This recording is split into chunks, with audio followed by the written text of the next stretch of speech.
మహాత్మా జ్యోతిరావు పూలే 199వ జయంతి సందర్భంగా ప్రజా సంఘాల ఆధ్వర్యంలో నాయకులు నివాళులర్పించారు. మహాత్మా జ్యోతిరావు పూలే 199వ జయంతి సందర్భంగా ప్రజా సంఘాల ఆధ్వర్యంలో నివాళులర్పించారు.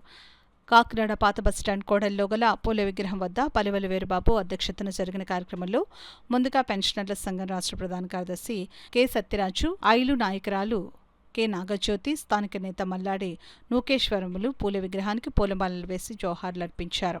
ఈ సందర్భంగా సత్యరాజు, నాగజ్యోతిలు మాట్లాడుతూ 18వ శతాబ్దంలోనే భారతదేశంలో కుల వివక్ష, బ్రాహ్మణ ఆధిపత్య భావజాలానికి వ్యతిరేకంగా పోరాడి తొలి సామాజిక విప్లవకారుడుగా మహాత్మా పూలే చరిత్రలో నిలిచిపోయారని కొనియాడారు.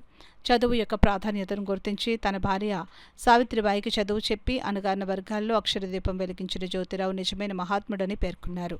ఈ కార్యక్రమంలో జన విజ్ఞాన వేదిక నాయకులు యు సత్యనారాయణ రెడ్డి, సిఐటియు నగర కన్వీనర్ మలకా వెంకటరమణ, సిఐటియు జిల్లా కమిటీ సభ్యుడు మేడిశెట్టి వెంకటరమణ, ఎస్ఎఫ్ఐ నాయకులు జయరాం, ఆదర్శలతో పాటు కె వీరబాబు, వాసిశెట్టి చంద్రారావు, రాజేష్, టి రాణి, పెంటారావు తదితరులు పాల్గొన్నారు.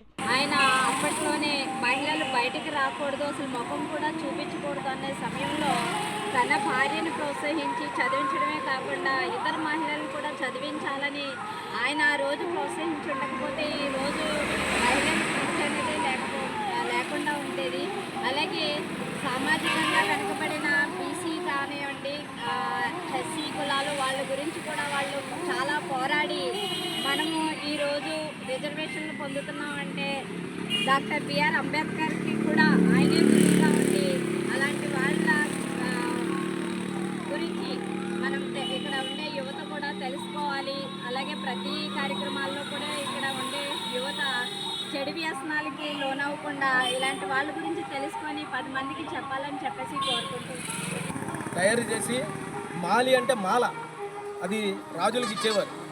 మాలి వంశంగా వీళ్ళు పిలిచేవారు. మనకి ఎవరికి మాలి అంటూ ఇంకో విధంగా అర్థమైంది. అది లోతుల్లోకి వెళ్తే చదివితే కానీ తెలియలేదు నాకు.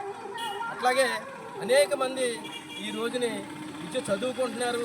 ఈ రోజుని ఈ విధంగా ఉందంటే ఆయన పెట్టినటువంటి శిక్షే. అంబేద్కర్ గారు కూడా అంటారు, నేను ఆయన యొక్క ఆదర్శాలు తీసుకొని నేను ఇంతటి వాడిని అయ్యాను, నాకు ఆయన ఆదర్శం నచ్చింది, నాకు ఆయన గురువు అని కూడా ఆయన చెప్పడం జరిగింది.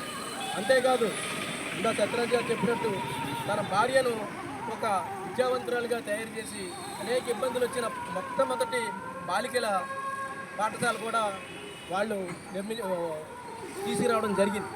అదేవిధంగా సమాజంలో జరుగుతున్నటువంటి ఈ రోజున యువత నిన్న కాక మొన్నే అనేక ఒక అంబేద్కర్ యొక్క జయంతి సందర్భంగా ఊరేగింపు జరిగింది.